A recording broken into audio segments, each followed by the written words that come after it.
आज आपण बघत असाल तर या क्रिएटिव्ह क्षेत्रात किंवा फिल्म्समध्ये प्रत्येकालाच याची भयंकर इच्छा असते. ग्लॅमरच त्याचंच असं आहे. संपूर्ण देशात बॉलिवूड, मुंबई इथे लोकं अख्ख्या देशभरातून येत असतात. मग कोण ॲक्टर बनायला येतं, कोण डिरेक्टर बनायला येतं.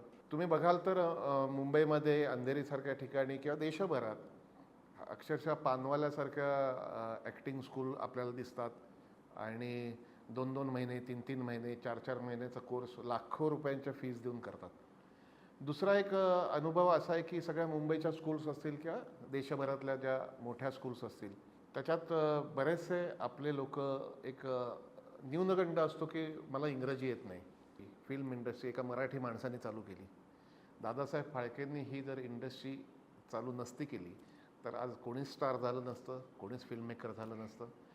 हे क्षेत्र आहे त्याचे टेक्निकॅलिटीज हे यायला कुठल्या पर्टिक्युलर लँग्वेजच यायला पाहिजे आपल्याला असं नसतं. आज पुष्पा हिट झाला, कांतारा हिट झाला, त्यांच्या भाषेतलं कल्चर होतं. इंडियन कल्चर, ग्रासरूटमधलं कल्चर ग्लोबली एवढं मोठं झालेलं आहे. फिल्म किंवा ॲक्टिंग म्हटलं तर दोनच गोष्टी या देशभरात डोळ्यासमोर आमच्या पिढीच्या येतात. एक तर national school of drama NSD किंवा पुण्याची FTI आहे. एक पूर्णपणे पोस्ट ग्रॅज्युएट FTIमध्ये लोकं घेतली जातात, पोस्ट ग्रॅज्युएशन कोर्सेस आहेत आणि NSDमध्ये केवळ 26 मुलं देशभरातनं घेतली जातात. तशाच अनेक 10-15 संस्था अशा आहेत देशात. आज अनेक इंटरनॅशनल फिल्म स्कूलचा बोलबाला आहे की न्यूयॉर्क फिल्म इन्स्टिट्यूट आहे, लंडनची आहे किंवा फिलिपिन्सची आहे किंवा अनेक इतर देशात आहेत. याच्यातला तिकडे मुलं शिकूनसुद्धा इथे स्ट्रगल काही चुकत नाही. याचं सगळ्यात मोठं कारण म्हणजे तिकडची कार्यपद्धती वेगळी आहे, तिकडचं कल्चर वेगळं आहे आणि तुम्ही इथे येऊन करता तेव्हा या कल्चरमधल्या मराठी फिल्म्स करायला, मराठी हिंदी रिजनल फिल्म्स करता. आपल्या देशाचं एक विविधतेमध्ये एकता जे आपण म्हणतो, अनेक गोष्टीत, अनेक नृत्यांमध्ये वेगळेपण आहे, आपल्या भाषेमध्ये आहे, आपल्या कल्चरमध्ये आहे आणि असं म्हणतात की जेवढं तुम्ही लोकली जाल तेवढं तुम्ही ग्लोबली ते ॲप्रिशिएट होतं. याचा अर्थ असा नाही की हॉलिवूडच्या फिल्म नाही बघितल्या पाहिजेत किंवा वर्ल्ड सिनेमा कळला नाही पाहिजे. पण या सगळ्याचं एकत्र ज्ञान मिळणारं काहीतरी घडायला पाहिजे, काहीतरी एक इन्स्टिट्यूशनल काम व्हायला पाहिजे. एक विजनरी असलेले राहुल कराड यांची माझी मैत्री आहे. मैत्रीतून हे स्वप्न मी त्यांच्यासमोर जेव्हा मांडलं तेव्हा आमच्या दोघांचं एकच मंडम पडलं की द बेस्ट ऑफ इट, या देशातलं सगळ्यात मोठं स्कूल करायचं असेल, फिल्म स्कूल करायचं असेल तर आपण करू, सुरुवात तर करू. आणि त्याच्यातनं उभं राहिलं Dadasaheb Phalke international film school.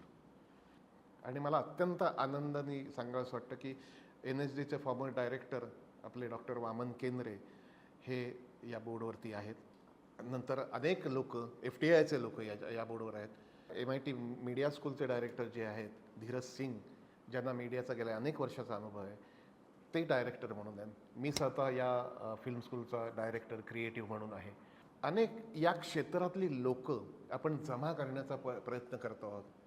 अनेक लिटरेचर, साहित्य क्षेत्रातली, फिल्म क्षेत्रातली माणसं याच्यावर काम करत आहेत आणि उभं राहतं आहे हे DPIFS Dadasaheb Phalke international film school. 2 वर्ष फाउंडेशन आणि BA इन फिल्म मेकिंग.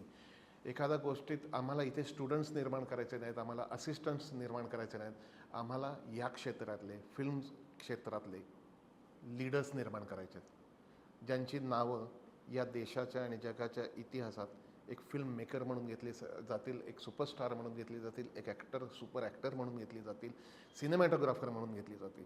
आणि अतिशय प्रामाणिक प्रयत्नाने हे उभं करताना मग फक्त श्रीमंत मुलांनी शिकायचं की काय, त्याच्याकरता आम्ही 10% स्टुडंट्स ऑलमोस्ट फ्री म्हणजे त्यांचा पूर्ण 100% स्कॉलरशिपवर घेण्याचा विचार करतो आहे.